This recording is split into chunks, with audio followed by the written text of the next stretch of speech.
Your Excellency President Samia Hassan, President of the United Republic of Tanzania, Their Excellencies, the heads of state who are here, the Right Honorable Secretary General, the Honorable Ministers, and ladies and gentlemen. I have written something here in handwriting. It is not yet typed, but it will be typed. We are here to celebrate the 25 years of the revived East African community. This is good, and I congratulate the East Africans for achieving this.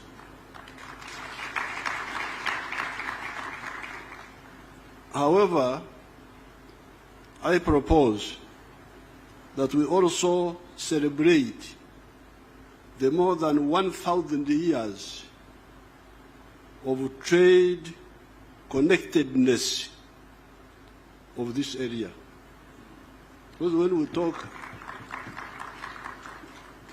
talk of, I was actually thinking what to tell you people, but then God told me that I should tell you this. Because when you say East African Community, 1999,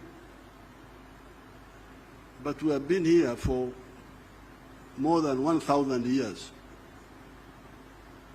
So I would like you, the leaders, the intellectuals, to really broaden your thinking.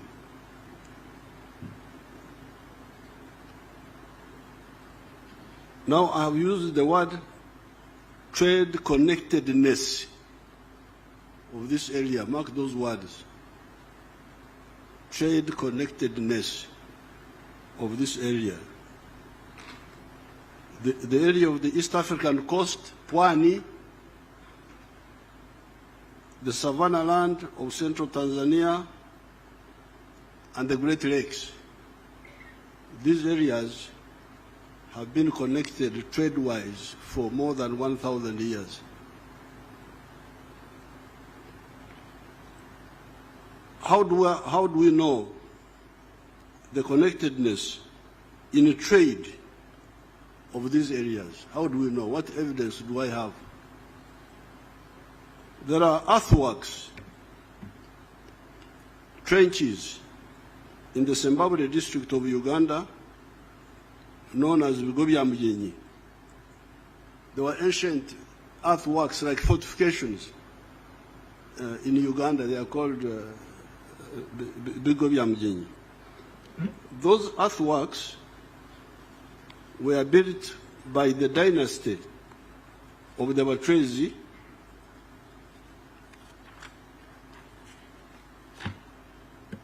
that had united a big chunk of that area for a number of centuries.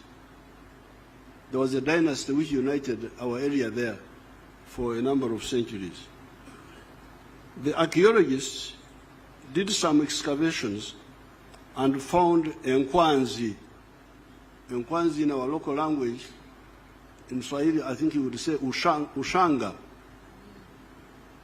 Nadhani mnaziita ushanga. Ushanga meaning glass beads. Glass beads. They found cattle bones and engusio. Engusio are the broken pottery pieces of broken clay pots. There are also nearby mounds of ancient cow dung, what we call a mungu in our language, the ancient cow dung heaps.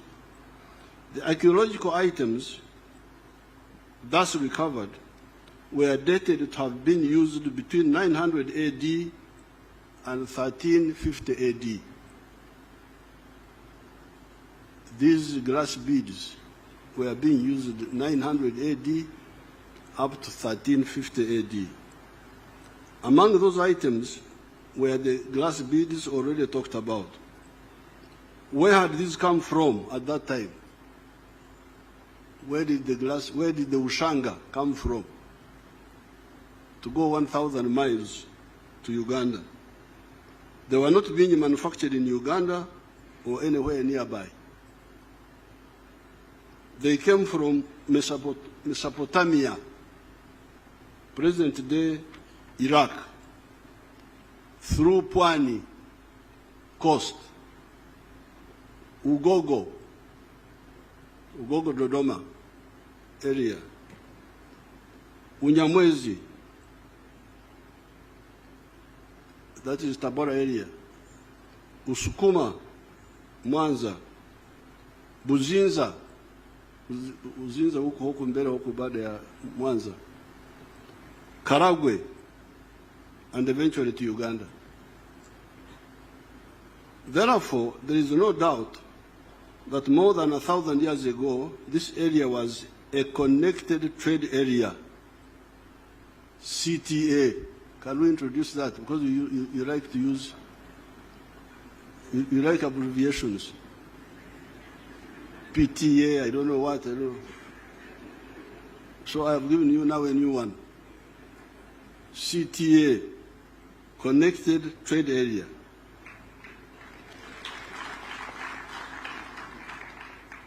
Mark you, Your Excellencies, I'm not using the words free trade area. I will come to that also. FTA. This was not an FTA, it was not a free trade area, but it was a connected trade area. This is because it was not yet a free trade area. It was not an FTA. This is because some of the greedy chiefs along the trade routes were extorting what they were calling hongo. Hongo, I knew hongo to be like bribery, but when I read the literature, it seems as if they were talking about customs, about taxes. When I say hongo, you can, of course here I'm being guided by Huntington Speak and Stanley. They are the ones who wrote about this, so I don't know they were using the word hongo. Hongo meaning like tax, or for him they wrote hongo. Hongo, they say hongo, but what they meant was tax. So these chiefs, some of them were extorting a lot of money from the traders, excessively taxing the traders. There was a notorious chief in Buzinza known as what I came to understand as Ruswarura. When you read, I think it is Speak, Understand, they write Saurora, but they were mispronouncing the name.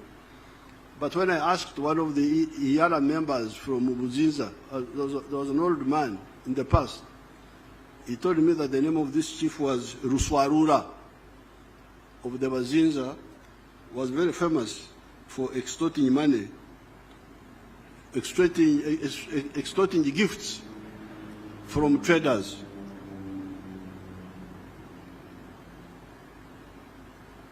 The other European travelers had written his name as Uswarora or something like that. He would extort a lot of what they were calling hongo. That's what they wrote, the Stanley or Speak, one of them, from the traders. But then there was the giant and gentle Rumanyika of Karagwe, who would, on the other hand, give a lot of gifts and assist travelers. Rumanyika was very generous to the traders and to the travelers. Speak and Stanley wrote with a lot of praises about Rumanyika, the king of Karagwe. Therefore, our area was a connected trade area, but not a free trade area. Through Pwani, would get through coast. Pwani is coast. Through Pwani, would get Nkwanzi, glass beads, Emienda, textiles, guns and gunpowder, etc. Out of the Congo forest, would get a miringa. That is a brass or copper bracelets. They are called a miringa in our language. Engoro. Those are ivory bangles. Bangles made out of ivory. In Nyerere, they are worn by women. They are iron coils worn on the legs by women. In fact, when Mwalimu's name first came in the news, 1950s, they were saying Nyerere. We said we thought it meant that in our area, but later on we were told it meant something slightly different. Amoshe, giraffe hair neckwear. From Buhaya, from the Bukoba area, would get, our area would get a toma, back cloth. From Bunyoro, would get umonyo, rock salt. Our ignorant chiefs kept that underutilization of our opportunities for all that time until the Europeans came and captured them. Because this area was connected trade-wise, but our chiefs never used it to consolidate it, so the Europeans came and captured the area.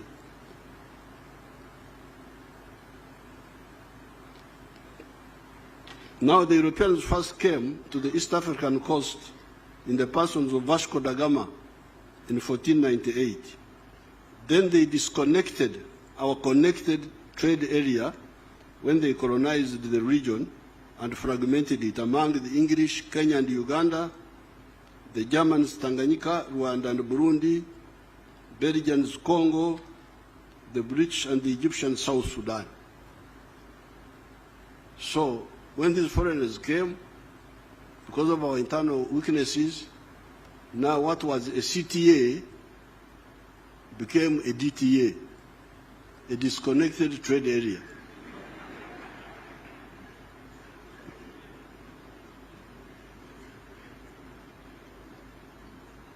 Thereafter, our CTA, connected trade area, became a DTA, disconnected trade area. This was the fault of the chiefs. This definitely was the fault of our chiefs. Vasco da Gama came here in 1498. That is when the first white man came to the East African coast, signaling a possible new danger to us. And that's how they were called Wazungu. Because I think they were asked, what are you looking for? Tunazunguka.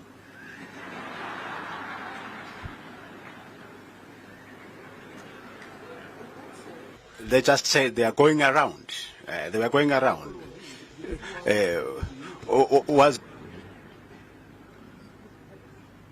Now, Vasco da Gama came here in 1498. The Berlin Congress that partitioned Africa into colonies took place in 1884-85. This is a whole 386 years of our wonderful chiefs watching the danger coming and doing nothing about it.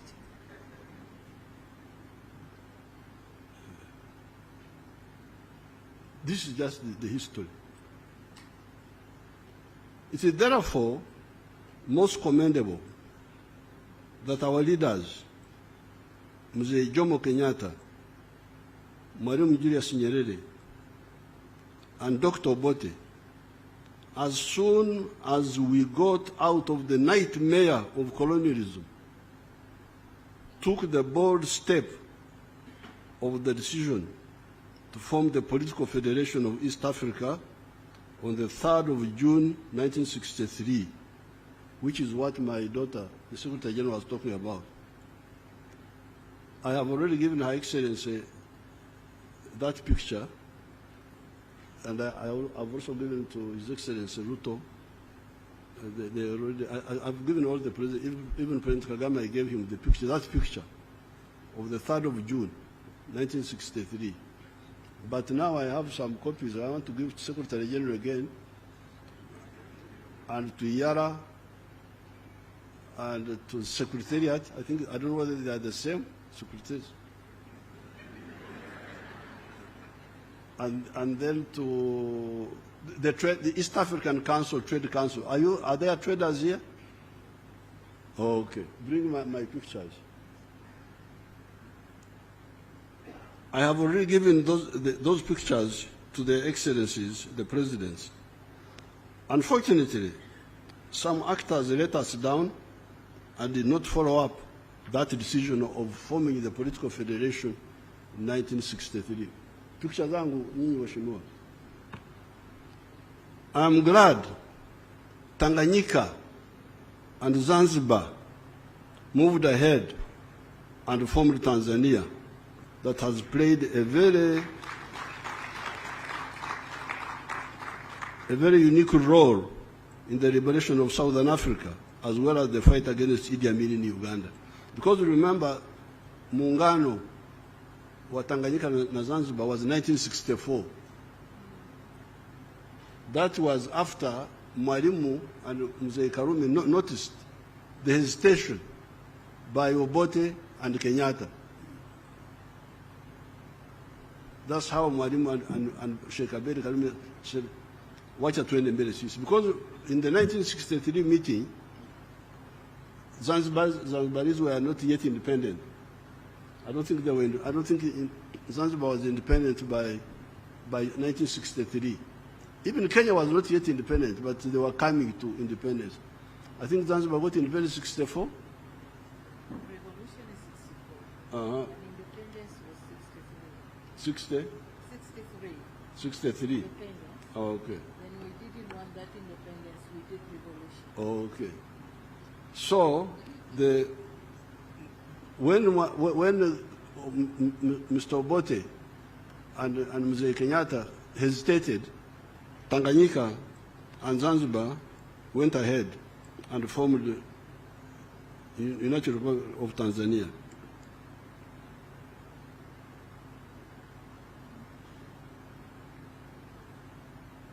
As I said in Soroti the other day, we were in Soroti on another occasion, if that decision had been implemented, the one of 1963, there would have been no problem of Idi Amin in Uganda. Possibly the problems of Rwanda and Burundi could have been solved earlier and with less loss of blood, of life. The Federation of East Africa would have found it easier to deal with the problems of South Sudan and Somalia. We need to remind ourselves that when we had a connected trade area in this area, there was no country called United States of America. When we had the connected trade area here, when I could trade from coast to Uganda, there was no United States of America.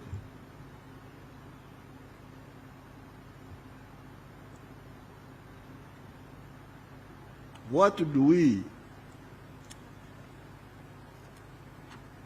we say about these ancient societies of ours sitting around for the last 600 years and watching foreigners taking slaves from Africa, building strength until they were strong enough to either to enter the interior of Africa and colonize it? What do we say? Anyway, when we had opportunity to play a role, we did the necessary. Working with Mzee Arap Moi and Ndugu Ben Mkapa, we restored the EAC. It has moved forward. However, there are still obstacles that stunt the growth of these economies. Take the issue of banning products or unlicensing them so that they do not enter the other member states. You hear people saying that country X has a bumper crop this year and will therefore not allow products from the other countries to enter that market. What then happens is that producers of that product migrate to other enterprises and forget about the unlicensed product.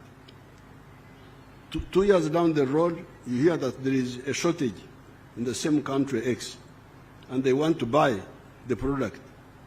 By that time, the product is no longer being produced in the country that was blocked. Even if Uganda is producing a lot of maize, for instance, we have never banned maize products from other East African countries. If we are producing maize, if we have a bumper crop, let other maize also come, and the Ugandans buy whatever is cheaper or better. Instead of saying, this year come, next year don't come, then what happens? I leave that business and do something else if there is no sufficient market. We have a lot of milk products. However, we have never banned milk products from other countries. The Ugandans, some of the Ugandans there, wanted me to ban Tanzanian rice. That mpunga wa Tanzania unaua walimaji wa mpunga wa Uganda. I said, if they are dying, they are dying easily. So if they are dying, let them die and we get more fit rice growers from Tanzania. I could not agree because, you see, there are 4 mistakes there. Number one, I am forcing Ugandans to buy more expensive rice of the inefficient Ugandan rice growers. That's mistake number one. Number two, I am undermining the Tanzanian rice grower because if he's efficient, we should all encourage him so that he grows. But if we deny him the market by administrative means, then we are undermining him. Number three, I am also kulemaza. Kulemaza is our local word meaning to cripple my own rice growers. Because if you give them this artificial protection, they will never be efficient. Let them be efficient and compete with the Tanzanians. Why do you protect the inefficient? But number four, then if I ban Tanzanian rice, Tanzania italipiza kisasi, ban also something from me. Come on, Mom, I can't be part of that historical mistake. So I said, no, if you can't compete with rice, leave rice and do rice in chakula ya Wahindi na Wachina na watu wengine. Lima mhogo, which you can do better.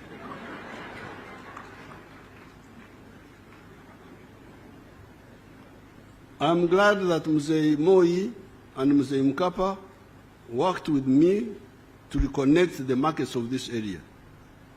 Besides, we went beyond the mere re-establishment of the CTA, Connected Trading Area, and we created what is supposed to be a free trade area that also aims at political integration by creating the Federation of East Africa. I salute our brothers of Rwanda, Burundi, Congo, DRC, South Sudan, and Somalia for joining the EAC and therefore reconnecting the old CTA. You remember we had a CTA 1,000 years ago, Connected Trade Area, which had been disconnected by the Belgians and the Germans and all those people who came in because of our weaknesses. So now, the former CTA is now fully assembled. But it's now more than a CTA, it is now an FTA, a free trade area. We have gone up. Let us now consolidate and move forward together. We, the Pan-Africanists, insist on the economic integration of the whole continent of Africa, and in some cases, the political integration of some parts of Africa, such as East Africa, because of the 3 historic missions we distilled from the beginning.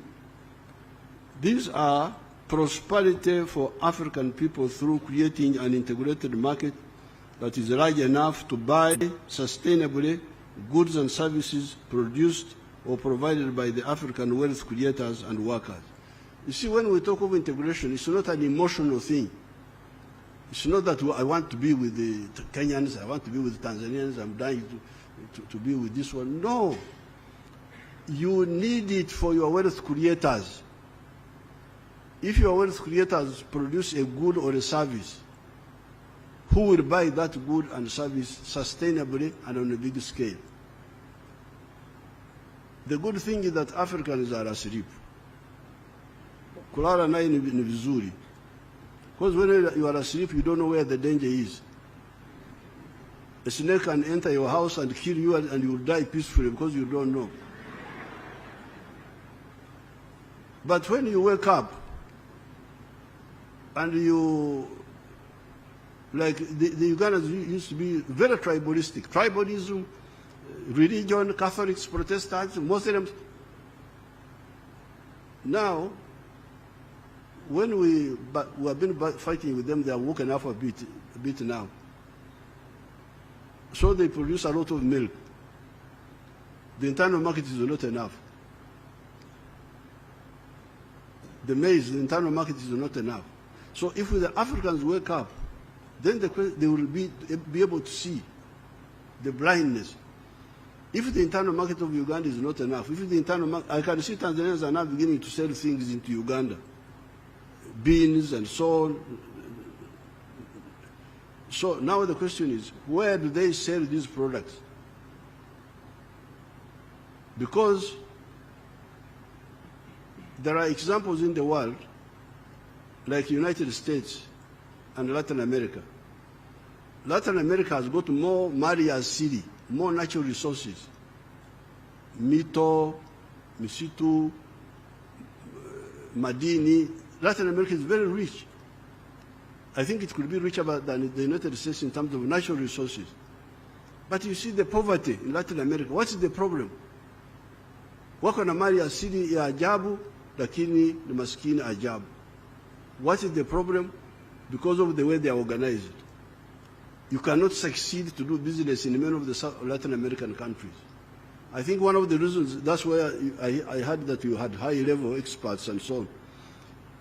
These high-level experts could tell us, why is it that Latin America is in misery and the United States is very prosperous?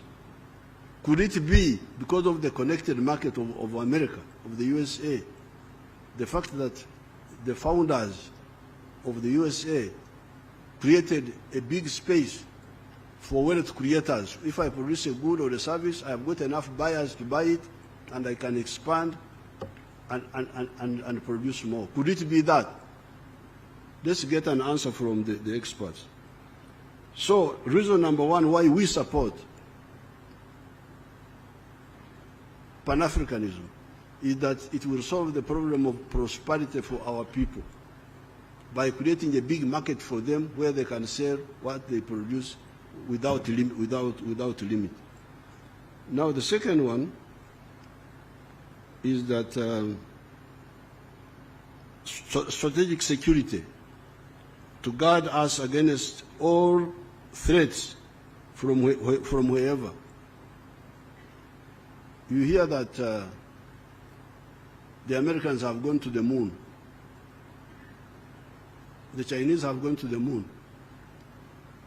The Russians have gone to the moon. Recently, the Indians went to the moon. The Africans are here.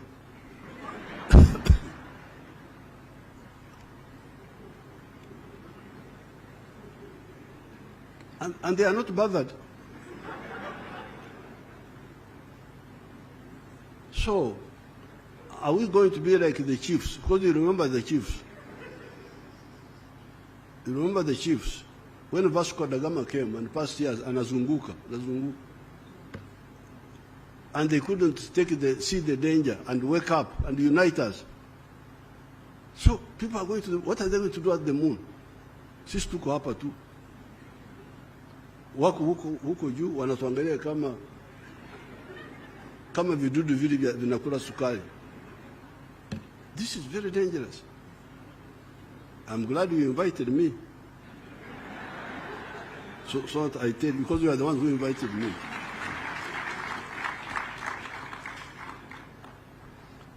So, integration is about the 2 points. Prosperity for our people. Where will this prosperity come from?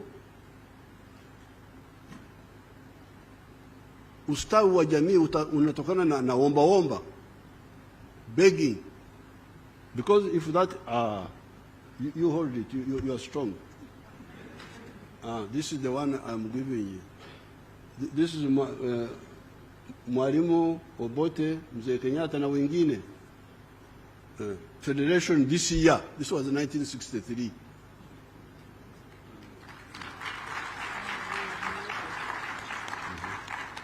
So one is for you again. The other one is for Iyala. The other one is for somebody else. You take them. So the strategic security is very dangerous. When you hear people going to the moon and we are here, Uganda is developing. Uganda will become, even Tanzania has joined, Kenya joined the middle income status some time ago. Tanzania has joined. We also have joined, although they have not declared us. We are waiting for the headmaster to declare, I don't know.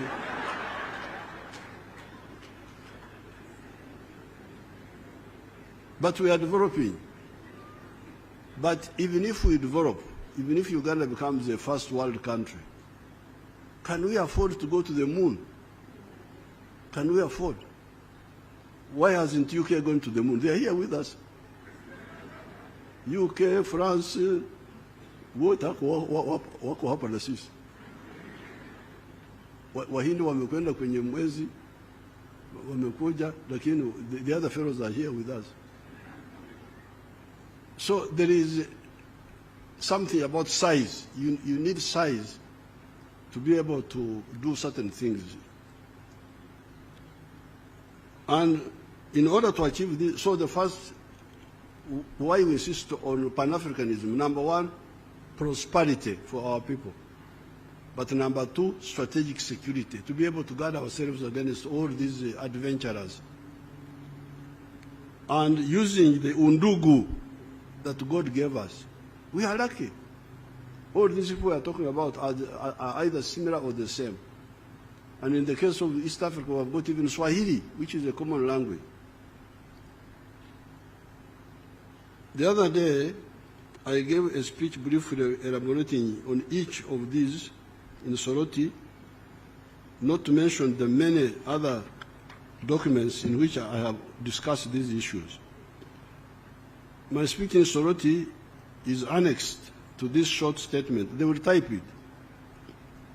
What I want to highlight on this occasion is the question: why should this ancient connected trade area of more than 1,000 years of similar or linked people be lagging behind countries that do not even exist when this CTA was 1,600 years old?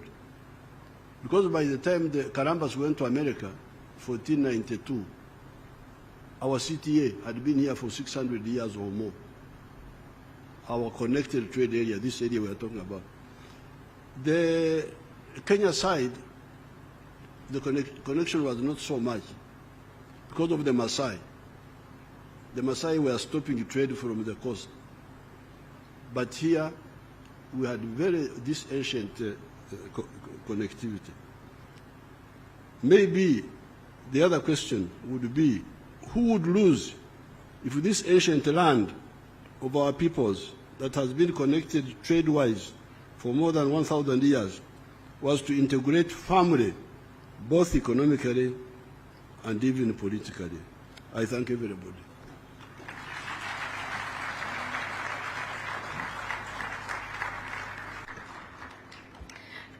Thank you very much.